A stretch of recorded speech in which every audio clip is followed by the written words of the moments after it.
اس وقت سب سے بڑا مسئلہ جس کے اوپر پورے امت مسلمہ میں اور اس سے بھی آگے بڑھ کر پوری دنیا میں جس پر سب سے زیادہ تشویش پائی جاتی ہے وہ ہے فلسطین کا مسئلہ اور ٹرمپ صاحب کا پرپوزڈ 20 نکاتی پیس پلان، جس کو ہم امن پلان بھی کہہ سکتے ہیں۔ یہاں پاکستان کے اندر جو صورتحال ہے وہ اتنی امبیرسمنٹ کریٹ ہوئی ہمارے لیے کہ ابھی ٹرمپ صاحب نے پریس کانفرنس کی نہیں تھی، ان 20 نکات کا اعلان کیا نہیں تھا کہ اس سے 2 گھنٹے پہلے ہمارے وزیر اعظم نے اس پیس پلان کی حمایت کے اندر ایک ٹویٹ کر دی۔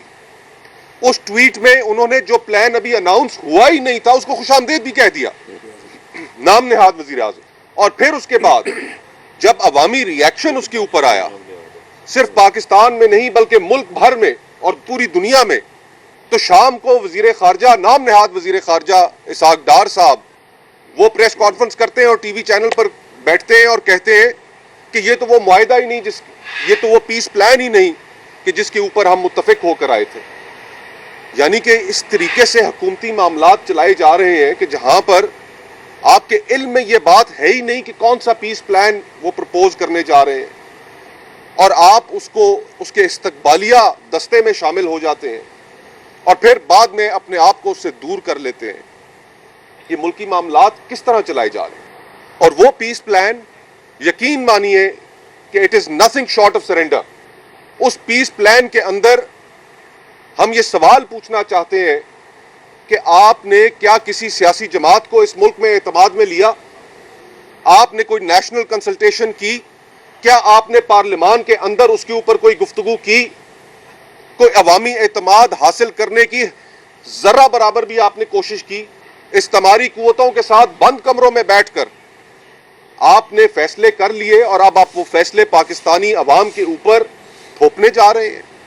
بھلا بتائیے کہ ہم یہ بات کیسے مان سکتے ہیں کہ جو کمیٹی بنائی جائے گی اس پلان کے تحت جو غزہ کے معاملات کو چلائے گی، اور غزہ کے معاملات کو چلانے والے جن صاحب کا انتخاب کیا گیا ہے، ٹونی بلیئر صاحب، ان کا ریکارڈ کون نہیں جانتا؟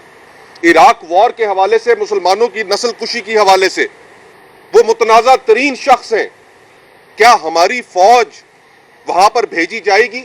اور اگر بھیجی جائے گی، جس کے بہت سارے اشارے مل رہے ہیں، تو کیا ہماری فوج اس متنازع شخص کی سربراہی میں وہاں پر کام کرے گی؟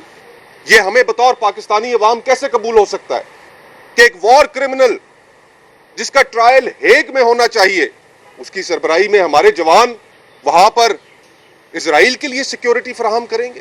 یہ کسی بھی صورت پاکستانی عوام قبول نہیں کریں گے۔ یہ آپ کی بھول ہے۔ یقین مانیے کہ میں اپنی حد تک تو تقریباً ایک نفسیاتی مریض اس حوالے سے بن چکا ہوں کہ میں اپنے بچوں کو اس طریقے سے پیار نہیں کر سکتا۔ ان سے جب بھی شفقت سے پیش آنے کی کوشش ہوتی ہے تو ذہن میں غزہ کے بچوں کے امیجز فوراً آ جاتے ہیں، اور وہ کرنے والے نتن یاہو، اس کے احتساب کی کوئی بات نہیں، اس کے محاسبے کی کوئی بات نہیں۔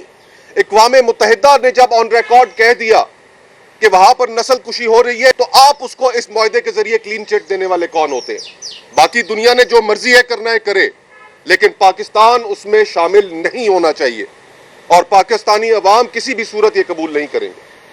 تو ہم ان تمام معاملات کے اوپر، خصوصاً جس طریقے سے فلسطین کے معاملات ڈیل کیے جا رہے ہیں، یہ جو نام نہاد اسمبلی ہے، اس کی کوئی تو توقیر کریں، اس میں ہی کم از کم آ کر اپوزیشن جماعتوں کو اعتماد میں لینے کی کوشش کریں، بتائیں کہ آپ کیا طے کر آئے ہیں اور کیا آپ کی گفت و شنید چل رہی ہے۔ عوام کو اعتماد میں لیے بغیر، نیشنل کنسلٹیشن کیے بغیر، یہ پیس پلان یا پاکستانی حکومت کا اس ضمن میں اٹھایا ہوا کوئی بھی قدم پاکستان کی اپوزیشن کے لیے اور پاکستان کی عوام کے لیے قابل قبول نہیں ہوگا۔ ٹیکا کے تحت آپ تمام حضرات کو مجبور کر دیا گیا ہے، احکامات کا پابند بنا دیا گیا ہے۔ اگر آپ ان احکامات کو نہیں مانتے تو آپ کو مقدمات کا سامنا کرنا پڑتا ہے، آپ کے چینلوں کو پولیٹیکل وکٹمائزیشن کا سامنا کرنا پڑتا ہے، آپ کے اشتہارات بند کر دیے جاتے ہیں۔ اور جہاں تک تعلق ہے کشمیر کی صورتحال کا، آزاد کشمیر میں اس وقت درجن سے اوپر ہلاکتیں، شہادتیں وہاں پر ہو چکی ہیں۔